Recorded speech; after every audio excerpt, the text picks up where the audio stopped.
যেহেতু তো এই সংস্কার সংস্কার প্রস্তাব এটা স্রেফ একটা খেলা। আমি জানতেই আছি এটা কোনো আমার আইনের মধ্যেই নাই, সংবিধানেই নাই এখন গণভোট।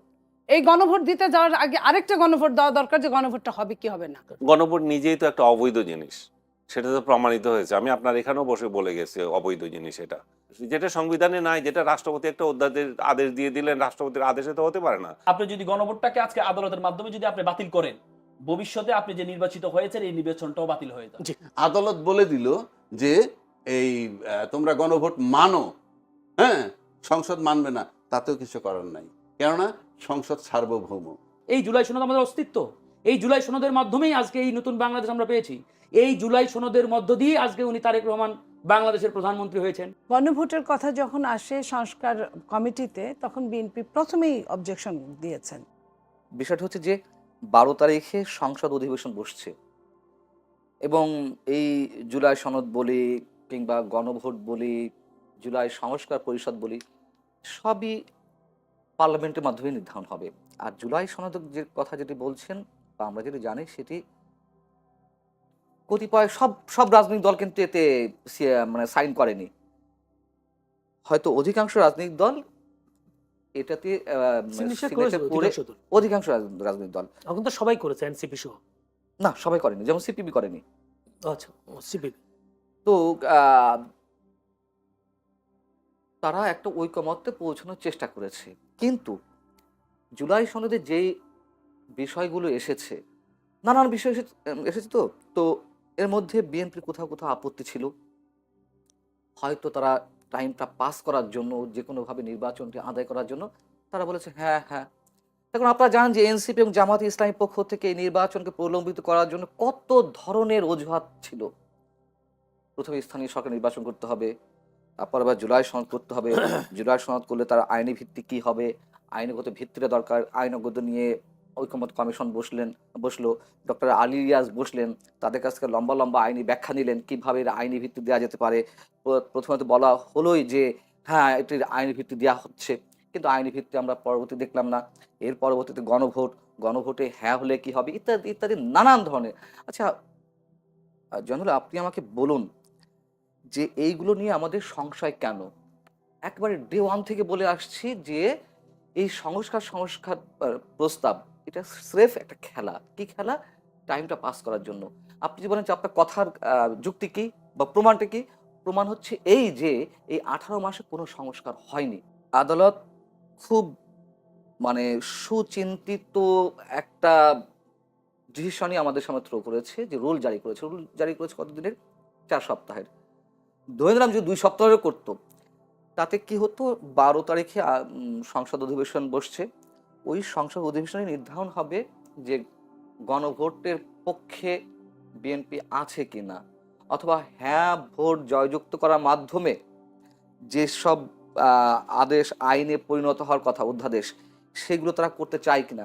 বিএনপির যেহেতু অনেক ক্ষেত্রে আপত্তি ছিল, আমি আবারও সে প্রথম কথা চলে আসি, সেই সব জায়গাগুলো তারা টাচ করবে না, তারা করবে না। তাদের ব্রুট মেজরিটি রয়েছে, তারা ওগুলো করবে না। স্রেফ আপনি লিখে রাখুন ওই সংবিধান সংস্কার পরিষদের সদস্য হিসেবে তারা তো শপথ নেয়নি, এবং এটি সংবিধান কোথাও লেখাও নেই সংবিধান সংস্কার পরিষদ হিসেবে কোনো কিছু গঠিত হতে পারে।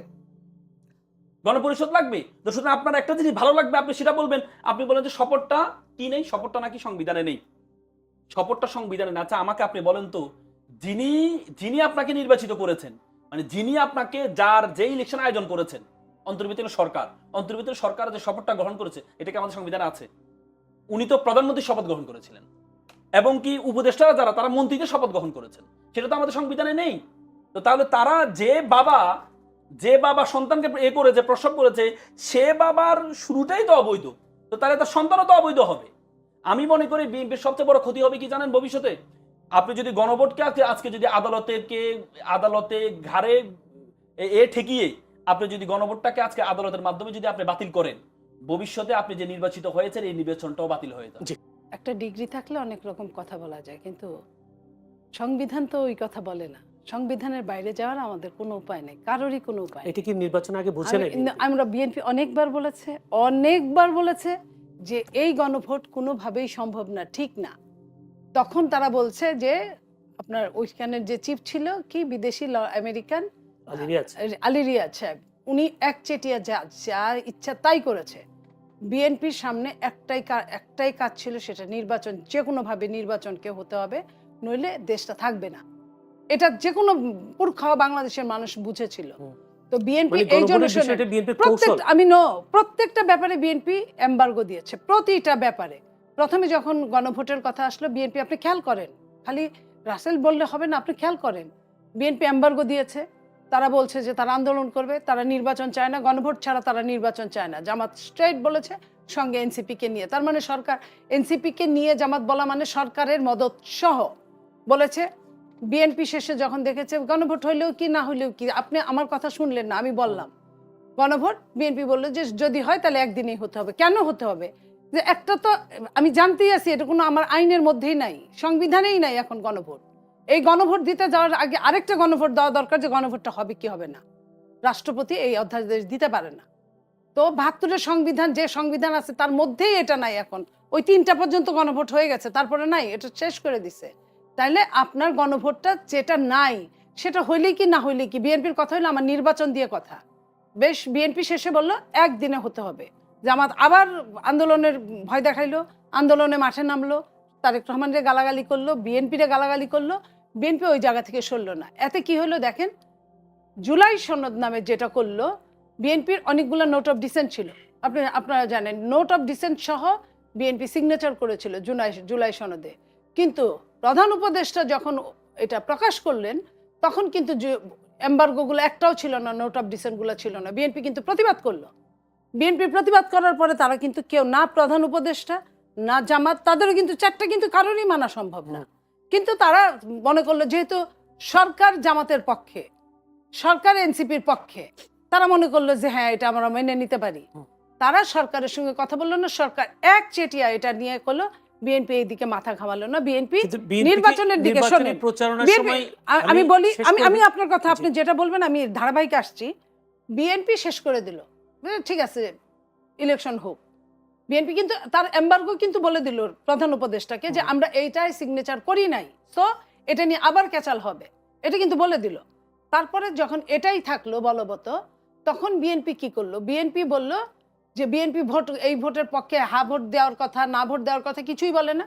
তখন সমান ওই পক্ষ থেকে আসা শুরু করলো, বিএনপি না ভোটের পক্ষে কাজ করছে। সবাই জুলাই সনদ বাস্তবায়ন করতে চায় এবং জুলাই যে অঙ্গীকারগুলো করেছিল সেটা করতে চায়। এখন তারা একটা বাড়তি কি চায় সেটা হচ্ছে বিষয়। অঙ্গীকার এবং এটা কিভাবে এখন পালন করবে সে ওয়ে নিয়ে তাদের মধ্যে বিতর্ক। তারা একজন বলছে সংস্কার, একজন বলছে সংশোধন। সংস্কার আর সংশোধনের মধ্যে কি এমন পার্থক্য আছে? যেহেতু ৭২-এর সংবিধান তো আর ফেলে দেওয়ার কথা কেউ বলছে না যে এটা এই সংবিধান বাদ দিয়ে আমরা নতুন একটা সংবিধান তৈরি করব, এটা তো ছিল না। এটা তো ডক্টর ইউনূসের যে কারিগররা প্রথমে চিন্তা করেছিল, পরে দেখলো যে না এটা ঠিক খায় না মানুষ, তখন আবার চিন্তা করলো যে সংস্কারের কি এই জিনিসগুলো আমরা করব, প্রধানমন্ত্রীর মেয়াদ এতদিন থাকবে, রাষ্ট্রপতিকে এই করব সেই করব, যা কিছু আছে। এদের প্রধান যে কনসার্ন যেটা ছিল সেটা হচ্ছে যে জুলাইতে তারা যে পাল্টা হত্যাযজ্ঞে অংশ নিয়েছিল, যে তাদেরকে যে হত্যা করেছিল, প্রায় ২,০০০-এর মতো শহীদ হয়েছে, তাই না? তো এই যে তাদেরকেও যে তারাও যে কোনো হত্যাকাণ্ডে অংশ নিয়েছিল সেটা থেকে রেহাই পাওয়া এবং এটাকে মানে ইনডেমনিটি দেওয়া, সেটা সেই ব্যাপারেও সরকার তো একমত। সবাই তো জুলাই সনদ, এটা বিএনপি সনদ না, এটা তো সব রাজনৈতিক দলগুলো একসঙ্গে মিলিত হয়ে করেছে, তাই না? তো আপনারা তখন যদি রাজি হতে পারেন যে নোট অফ ডিসেন্ট সহ বিএনপি এটা বলছে যে নোট অফ ডিসেন্ট মানি না, তখন বলতেন। নোট অফ ডিসেন্ট যখন ওইখানে আছে, বিএনপি তো তার মতোই করবে, আপনারটা তো করবে না। আপনারটা করার জন্য তো আপনার সংখ্যাগরিষ্ঠতা পেতে হবে। তো আমার এখানে মনে হয় যেন গণভোট নিজেই তো একটা অবৈধ জিনিস, সেটা তো প্রমাণিত হয়েছে। আমি আপনার এখানেও বসে বলে গেছি অবৈধ জিনিস এটা। আমার মনে হয় আপনি হয়তো ভুলে গেছেন যে এই ভোটটাই অবৈধ। এটা এটা এটা জাস্ট বিএনপি একটা মানে কেন অবৈধ মনে হচ্ছে আপনার? এটা সংবিধানে নাই, এটা কোথাও নাই। যেটা সংবিধানে নাই, যেটা রাষ্ট্রপতি একটা আদেশ দিয়ে দিলেন, রাষ্ট্রপতির আদেশে তো হতে পারে না। রাষ্ট্রপতি নিজেই তো বলছে যে আমাকে জোর করে এই আদেশ নিয়ে গেছে, আমার কোনো ক্ষমতা ছিল না এখানে কিছু বলার। একই আদেশে নির্বাচন হয়েছে, তারা মানে বিরোধী দল থেকে না, নির্বাচন আলাদা বিষয়, জাতীয় নির্বাচন সেটা আলাদা বিষয়, সেটা তো রাষ্ট্রপতির অনুমোদন লাগবে কেন? যেহেতু সংসদ ভাঙার ৯০ দিনের মধ্যে নির্বাচন দেওয়ার কথা, সেক্ষেত্রে এত দীর্ঘ সময়ে সেটা যতদিনই হোক সেটা সেটা সেটা কোনো ইয়ে করে না। সেটার জন্য স্পেশাল কোনো পারমিশনের প্রয়োজন হয় না। জাতীয় নির্বাচনের সঙ্গে তো এর কোনো সম্পর্ক নাই, কিন্তু এটা হচ্ছে এক্সট্রা একটা নির্বাচন। এবং আপনি বলতে পারেন যে জাতীয় নির্বাচনের সঙ্গে গিয়েছে বোধহয় এটা 70% লোকের সমর্থন দেখাতে গেছে। আপনি যদি অন্যভাবে চিন্তা করেন না, 70% লোক আপনি গেছে, কিন্তু কত পার্সেন্ট লোককে আপনি তার মানে এখানে আরো কত পার্সেন্ট ছিল, 30% লোক 30% বাকি। বাকি বাকি আছে। আর কত পার্সেন্ট লোক হাঁয়ের পক্ষে না এর পক্ষে গেছে, আপনার সেটা জানা আছে? সেটা আমার কাছে জানা। এটা প্রায় কাছাকাছি, বা ইয়ের যারা যারা জিতেছে তাদের কাছাকাছি। তারপরে আরেকটা অংশকে তো আপনি নির্বাচনেই আসতে দেন নাই। তো সেই সবগুলো যদি চিন্তা করেন তাহলে আপনার ওই অংশ তো কম না। তাহলে এরকম একটা বিতর্কিত বিষয় নিয়ে এত তালবাহানা করার তো দরকার নেই। আর আর আপনার যে আপনার হানা যে বিষয়টা বলতেছেন, সেটা দিয়ে কি করতে চাচ্ছেন, মানে গণভোটের যে রায় সেটা দিয়ে কি করতে চাচ্ছেন? সেটা দিয়ে যা করতে চান আপনি, সেটা তো পার্লামেন্টেই অনুমোদন হতে হবে। এই সংসদ সদস্যরাই অনুমোদন করবেন। তো তারা না করলে আপনি কি করবেন? আপনি এখন বলবেন যে জনগণ রায় দিয়েছে। জনগণের বহু রায় তো পার্লামেন্টের কাছে বাতিল হয়ে যেতে পারে। আর পার্লামেন্টে যারা আছে তারা তো জনগণের প্রতিনিধি হিসাবে আছে, তারা তো আকাশ থেকে আসে নাই, তাদেরকে তো আমরা ভোট দিয়ে পাঠিয়েছি। জি। তো আমরা সংখ্যাগরিষ্ঠ তো লোকজন যা বলে আমরা সেটাই দেখবো। রাজনৈতিক দল যদি ঐক্যমত্যে আসতে পারতো, আমার ইউনূস সাহেবকে লাগে না যে আমরা ঐক্যমত্য হয়েছি, আপনি নির্বাচন দিয়ে চলে যান। রাজনৈতিক দল ঐক্যমত্য হইতে পারে নাই। এইভাবে 8টা মাস কিন্তু পার করছে। 8 মাস পার করার পর একটা পর্যায়ে আসলো গণভোটের প্রস্তাব। এই গণভোটের প্রস্তাব কিন্তু বিএনপির থেকে আসছে, এবং গণভোটের প্রস্তাব আসার পর আবার জামাত অন্য দাবি করলো যে গণভোটটা আগে করবেন নির্বাচনের। বিএনপি বললো নির্বাচন এবং গণভোট একই দিনে। তাহলে দেখেন বিষয়টা কিন্তু একসেপ্ট হয়ে আসতেছে কিভাবে, ধাপে ধাপে কিন্তু একসেপ্ট হয়ে আসতেছে। এবং তারা কিন্তু রাজনৈতিক দল মানে সমস্ত জনগণের পক্ষে, বিভিন্ন রাজনৈতিক দলের, যার দল ছাড়া যে লোক তার ওপিনিয়ন তো আমি দিতেছি, পান্নাভাই দিতেছি, এটা হু কেয়ার্স। বাট আমি যদি রাজনৈতিক দল, সেই রাজনৈতিক দলের প্রতিনিধি কিন্তু ধাপে ধাপে এগুচ্ছে এটা নিয়ে। আসলো গণভোটে, তারপরে নির্ধারণ কখন হবে, সেখানে বিএনপি প্রিভিলেজ পাইল কি, সংসদ নির্বাচন এবং গণভোট একই দিনে। এগুলো কিন্তু মেনে আসা, তারা মেনে আসছে।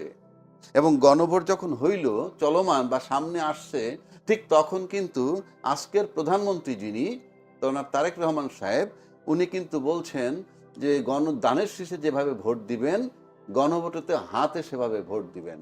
তার মানে একসেপ্ট হয়ে আসতেছে, এবং গণভোট বিজয়ী হোক সেটা উনি চাচ্ছেন। উনি বলছেন যে হ্যাঁ হাতে ভোট দিবেন, এবং হা জয়যুক্ত হয়েছে। এবং এই হা যখন জয়যুক্ত হয়ে গেল, তারপরে প্রশ্ন আসলো রাষ্ট্রপতি কোন আইনে, রাষ্ট্রপতি একটা আইন দিছে, যে আইনের আলোকে এই দুইটা নির্বাচন হবে। সেই আইন দুইটাকে আজকে চ্যালেঞ্জ করছে। আচ্ছা আসেন, সেই আইন দুইটা যাই হোক, সবাই আমরা জানি আইন দুইটাকেই তো চ্যালেঞ্জ করছে যে সংবিধান বহির্ভূত, উনি দিতে পারেন না। আমি কিন্তু এটা মেনে মেনে মেনে মেনে জনগণ সবাই মেনে আসছি। মেনে আসার পর যখন ওই আইনের আলোকে নির্বাচনটা হয়ে গেল, গণভোটের হা জয়যুক্ত হয়ে গেল, তখন কিন্তু ওই আইনটার আর কোনো কার্যকারিতা থাকে না। কেন থাকে না? ওই আইনটা করাই হয়েছিল শুধু এই দুইটা এই গণভোটটা করার জন্য। আপনি কথাটা বোঝার চেষ্টা করেন। আমি একটা জিনিস করলাম যে এটা দিয়ে কি করব, এটা দিয়ে আমি একটা জিনিস বানাবো, এটা একটা র মেটেরিয়ালস আনলাম বা কিছু একটা, যখন জিনিসটা বানানো হয়ে গেল, তখন কিন্তু যে কারিগর বানাইলো সেই কারিগরের ফাংশন শেষ। তা যে আইনটা রাষ্ট্রপতি দিলেন, সেই আইনের আলোকে কিন্তু গণভোট হয়ে গেল, এবং গণভোটের আলোকে দুইটা ওত নেওয়ার কথা, দুইটা ওত কিন্তু বিরোধী দলেরা নিছেন, বিএনপি নেন নাই। সেই আসপেক্টে আমি আলোচনায় যাচ্ছি না, কিন্তু যে আইনটার আলোকে যে ফলাফলটা হওয়ার কথা, ফলটা হয়ে গেছে, এবং ওই আইনটা ছিল কিন্তু ওইটুক পর্যন্তই। ওই আইনটা তো এরপরে আর দরকার নাই আমার।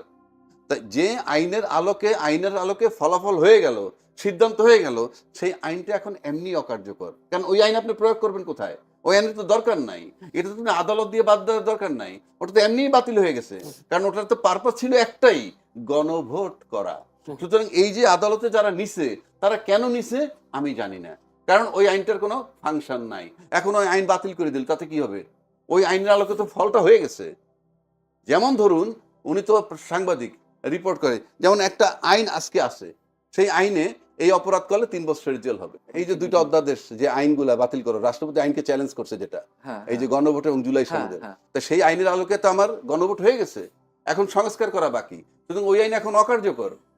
এমন তো না যে আমার গণভোট পেন্ডিং হয়ে গেছে। সুতরাং এই যে বিষয়টা মীমাংসিত হয়ে গেছে সেই বিষয়টা আপনি আদালতে নিচ্ছেন, কেন নিচ্ছেন তা আমি জানি না। এখন আমি বিজ্ঞ আইনজীবীদের দৃষ্টি আকর্ষণ করতেছি, আপনারা যারা আদালতে নিলেন, যেদিন এই আইনটা হইল তারপরে কেন আদালতে গেলেন না? এখন গেলেন কেন? যে আইনটার কার্যকারিতা শেষ, যে আইনটার ফলে আমরা যে জিনিসটা নেওয়ার কথা সেটা নিয়ে নিছি, সুতরাং এখন ওই আইন বাতিল হয়ে গেলে আমার কি আসে যায়? কি আসে যায় বলেন না? তো সুতরাং আপনি এখন আদালতে যাচ্ছেন কেন? এখন আদালত যদি বলে ওই আইনগুলো অবৈধ ছিল, তাতে কি হবে? গণভোট যে হায় জজ যুক্ত হয়েছে সেটা অবৈধ হবে কিভাবে? ওই আইনটা তো অকার্যকর আইন আপনি নিয়ে যাচ্ছেন কেন? ওই আইনটা তো অ্যাক্টিভ না। ওই আইনটা নিয়ে যেতে পারতেন তখন, গণভোট হওয়ার আগে, তখন আইনটা ছিল জীবিত, এখন আইনটা হলো মৃত। সুতরাং এটা হলো আপনি একটা বিষয় ইস্যু বানাইতেছেন কেন? এখন এটা কারা নিছে? যারা যেই নেক না কেন, এটা সবকিছু ওই যে উনি বললো, পান্না ভাই বললো যে আপনি উপর দিয়ে হা বলছে, ভিতরটা বুঝতে হবে। তাহলে এখন এই আইন এইটাতে আদালতে কারা নিছে? তারাই নিছে যারা ইন্টারেস্টেড না। হতে পারে। জনগণের সাথে ওনার যে কমিটমেন্ট, সেই কমিটমেন্টগুলো উনি ফুলফিল করুক, এটা আমাদের প্রত্যাশা। যেমন ধরেন জুলাই সনদ, এই জুলাই সনদ আমাদের অস্তিত্ব, এই জুলাই সনদের মাধ্যমেই আজকে এই নতুন বাংলাদেশ আমরা পেয়েছি। এই জুলাই সনদের মধ্য দিয়ে আজকে উনি তারেক রহমান বাংলাদেশের প্রধানমন্ত্রী হয়েছেন। এই জুলাই সনদ, অর্থাৎ এই জুলাই সনদ আসছে থেকে, জুলাই গণঅভ্যুত্থান থেকে। এই গণঅভ্যুত্থান যদি না হতো, আপনি কি মনে করেন না যে জনাব তারেক রহমান এই যে দীর্ঘ 17 বছর বাংলাদেশ থেকে তিনি এক প্রকারের মানে বাধ্য হয়ে বিদেশে ছিলেন, এখান থেকে বাংলাদেশে ফিরে আসতে পারতেন না? আমাদের বাংলাদেশের আপসহীন নেত্রী, এদেশের 18 কোটি মানুষের প্রাণপ্রিয় নেত্রী বেগম খালেদা জিয়া, তিনি জেল থেকে মুক্তি পেতেন না যদি না এই গণঅভ্যুত্থান হতো। তাহলে এই যে গণঅভ্যুত্থান, যে গণঅভ্যুত্থানের মধ্য দিয়ে আজকে এই নতুন বাংলাদেশ পেয়েছি, যে গণঅভ্যুত্থান করতে গিয়ে প্রায় 1400 মানুষকে জীবন দিতে হয়েছে, এই গণঅভ্যুত্থানের যে আজকে আমাদের একটা ফল, সেই ফলটাকে জুলাই সনদ। এই জুলাই সনদ যদি বাস্তবায়ন না হয়, তাহলে আগামীর বাংলাদেশ কোন দিকে যাবে এটা আমি আপনি সবাই জানি। এবার আসেন এই যে দুটো card, number 1 family card, number 2 farmers আমি একটা কার্ড। প্রশ্ন শেষ করে দিই। আমি আসবো যদি জুলাই সনদের কথা আসছে, যেমন ধরেন ফার্মার্স কার্ডের কথাই যদি বলি, ফার্মার্স কার্ড, বিএনপির সামনে টার্গেট হলো নির্বাচন, সুষ্ঠু একটা নির্বাচন, ভালো একটা নির্বাচন, যে কোনো মূল্যে নির্বাচনটা হলে বিএনপি জানে বিএনপিকেই, কারণ আর কোনো দল নাই ওরকম, বিএনপি ক্ষমতা থেকে আটকাতে পারবে না কেউ। বিএনপি এটার জন্যই কিন্তু বিএনপি যখন আপনি খেয়াল করেন ইন্টারিম গভর্নমেন্ট হলো, তার আগে কিন্তু ওনারা বিএনপির জাতীয় সরকারের প্রস্তাব দিয়েছিল, কারণ বিএনপি জানে 3-4 মাস পরেই নির্বাচন হবে, আমি জাতীয় সরকারে আমি কেন যাব? ইলেকশন হলে জনগণ ভোট দিবে, একটা জায়গায় ভোট দিবে, বিএনপিকে যদি দেয় বিএনপি সরকারে যাবে। তো সেই হিসেবে বিএনপি বলেছে, তারা শুনে নেয় এই কথা, যে কোনো মূল্যে তাদের কাছে গণভোট হতে হবে, এবং তাদের গো ধরাতে বিএনপি তারপরে আর কোনো কথা বলে নাই, কারণ এই গণভোট হলেও যা না হলেও তাই, বিএনপি এটা বলেছে, ক্লিয়ার বলেছে বিএনপি। তারপরে মনে করছে যদি একটা ভোট হয়ে যাবে একই খরচে, খালি একটা পাতা হয়ে যাবে, আমরা মানব না। আমরা মানবো না তা না, এটা তো আইনের মধ্যেই নাই, ঠিক আছে? নির্বাচনটা কি আইনের মধ্যে আছে? নির্বাচন তো অবশ্যই আইনের মধ্যে আছে, নির্বাচন ছাড়া সংবিধানে নির্বাচন ছাড়া কি কতদিনের রাষ্ট্র হয়? কতদিনের মধ্যে হবে সেটা আছে, হ্যাঁ, কিন্তু সেইখানে 18 মাস পরে হবে কিনা সেটা তো 18 মাসের, এটাও বিএনপি অনেকদিন বলেছিল, তখন কিন্তু তারা বলছে বিএনপি খালি নির্বাচন চায়, বিএনপি যে কোনো মূল্যে নির্বাচন, নিশ্চয়ই আপনারাও তখন বলেছিলেন বিএনপি শুধু নির্বাচন চায়, এবং নির্বাচন না হলে কি হয় আপনারা 18 মাসে অন্তত বুঝে গিয়েছেন, তখন কিন্তু 10 মাস 12 মাসের পরে আপনারা সবাই তখন নির্বাচনের পক্ষে গিয়েছেন। কিন্তু বিএনপি কিন্তু ফার্স্ট দিন থেকেই নির্বাচনের কথা বলছিল, স্মরণ করিয়ে দিচ্ছিল। তো যাই হোক, বিএনপি দেখলো যে এই গণভোট কোনো কাজেই লাগবে না, কারণ এটা একদমই নিয়ম বহির্ভূত। তা আপনি বিএনপি কেন ভোট চায় না, বিএনপি কেন গণভোটের পক্ষে না, এরকম বলাতে বিএনপি নেতারা বললো হ্যাঁ ভোট দিয়ে দিন, সমস্যা কি? আবার প্রশ্ন, আপনার প্রশ্নটার উত্তর যেটা, একসাথে দুইটা ভোট তো দুই রকম, একটা ইলিগ্যাল আর একটা লিগ্যাল ভোটটাই ভোট দিলে সেটা লিগ্যালের প্রশ্ন, বৈধতার সন্তান বৈধই হবে, অবৈধ সন্তান অবৈধই হবে। আপনার সন্তানের এখানে কোনো দোষ নাই, ভোট দেওয়াতে কোনো দোষ নাই, আমি বললাম ভোট দেওয়াতে দোষ নাই, ভোট আপনি দিলেন, কিন্তু ইলিগ্যালের মধ্যে যদি ভোট দেন তাহলে ইলিগ্যালই হবে, লিগ্যালের মধ্যে ভোট দিলে লিগ্যাল হবে। ভোট কে দিয়েছে কে দেয় নাই আমি আপনাকে বলি নাই আমি ভোট দিয়েছি, আরেকজন আপনাকে বলে নাই, বিএনপি সর্বোচ্চ নেতা বলে নাই সে ভোট দিয়েছে, সে বলছে ভোট দিয়েন। যখন এটা নিয়ে খুব আলোচনা হয়েছে, যে বিএনপি চায় না, বিএনপি বলে না। বিএনপি কি চেয়েছে? একটা সুষ্ঠু নির্বাচন। সুষ্ঠু নির্বাচনের জন্য আপনার মনে করেন আপনার ছোট ছোট ফোড়া উঠেছে, আপনার অনেক লম্বা একটা জার্নি আছে, আপনার যাইতে হবে, আপনাকে পেন কিলার খেয়ে যাইতে হবে। আপনার ওই ফোড়ার কথা চিন্তা করলে আপনার তো হবে না। গণভোটকে আপনি ফোড়া বলছেন? আমি বলছি গণভোটটার উপর আমার অনাস্থা নাই, সম্মান আছে। জনগণ যদি ভোট দিয়ে থাকে, জনগণ ভোট দিয়েছে, কিন্তু কিসের সেই উপর ভোট জনগণের দিল? আমি ভোটকে তো আবারও সম্মান বলছি, করছেন আমি আপনি। আবারও বলছি, ভোটটা যদি লিগেলের মধ্যে হয় তাহলে সেই ভোটটার তো কোনো অর্থ থাকে না, অর্থ থাকে না। অঙ্কুরেই বিনাশ হয়ে গেছে এটা অর্থহীন ভাবে, কারণ আপনার ওইখানে লিগ্যালিটি নাই। আমি আবারও বলছি, সেইখানে আপনার 30 দিন, যে 30 দিন নিয়ে তো ওনারা যুদ্ধ করছে, 30 দিন চলে গেল, এটা আরেক ধাপ এখানে আপনার অশুদ্ধ হয়ে গেল। 30 দিন চলে গেল আইনের মধ্যে তো এই গণভোটই নাই। এই গণভোট করার আগে আরেকটা গণভোট দেওয়া দরকার। এই গণভোটটা করা যাবে কি যাবে না? বিএনপি বলছে এটা আইনে নাই, এটা হয় না। তারপরে আমি আবার বলি, যেগুলো সংস্কার, আপনি যে কথাটা বলছেন, সংস্কারে যেসব নোট অফ ডিসেন্ট আছে, নোট অফ ডিসেন্টের বাইরে সব দলে ঐক্যমত্য হয়ে যে কাজগুলো করেছে, বিএনপি সেটা না করলে আপনি বলতে পারবেন পরে। এটা তো আলোচনা হবে, সংসদে উঠবে। একটা ভোটের মধ্যে আপনি যদি 2 জনের ভোট দেন, তাহলে ওই কাগজটা ফেলনা যায় না? যায় তো। এটা এরকম 2টা ভোটের একটা ভোট, এটা পচ্চা যাবে, এটা জানি আমরা জেনে আমরা বলেছি। সেটা বলে নাই। আমি বলছি, আমরা বলেছি প্রথমে। সালাউদ্দিন সাহেব, আপনি খেয়াল করেন, সালাউদ্দিন সাহেব বলেছে এটার বিপক্ষে, কিন্তু জামাত কথা শুনে নাই। জামাত এনসিপি কে নিয়ে এই কথাগুলো শুনে নাই। যখন শুনে নাই, তখন এত বড় একটা যুদ্ধের পরে একটা দেশ আপনার গণতন্ত্রের দিকে ধাবিত হচ্ছে, সেইখানে বিএনপি সেই গণতন্ত্রকে নস্যাৎ করার জন্য কোনো কাজ করতে পারে না।